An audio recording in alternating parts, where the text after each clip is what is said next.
Guys, nangu plug oza kusiza impilo yakho yonke. Lalela, nami ngithi isikhathi esiningi mangabe ufuna impumelelo elifini. You are self-employed, even if uthiwa udayisa ini, no matter how small your business is. Into iqala la, you need to register your business. You need to register a company. Right? Or ufuna ungena emathendeni or whatsoever. Kumele uregister inkampani. Bese kuzoba khona abantu mina engithatha ngokuthi bathathe advantage just because abantu abazi. Yabona le certificate lesi ukusithola lento lemva kwami. It's 175 rand. Ngiyangizwa ngithi guys. U50 rand or create a company name. And then 125 rand or register a company. And then uhambe uyokhokha ka ABSA okanye wenze le-EFT.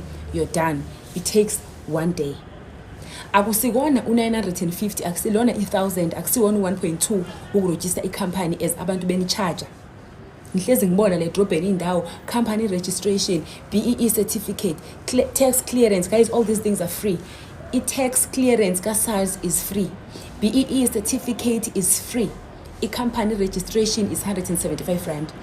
I-business account, you can even do it online. Eyami ngayenza online yaka FNB. I didn't pay anything. Instead, ngathi masengiqedile kwathiwa angideposite u100 rand u-activate ikhadi lami. So guys, ningavumi abantu benze njani? Banibhayizise. Kokwenza lezi zinto akubizi, kushibhile uNkulunkulu wami. Ngiyabonga ithuba.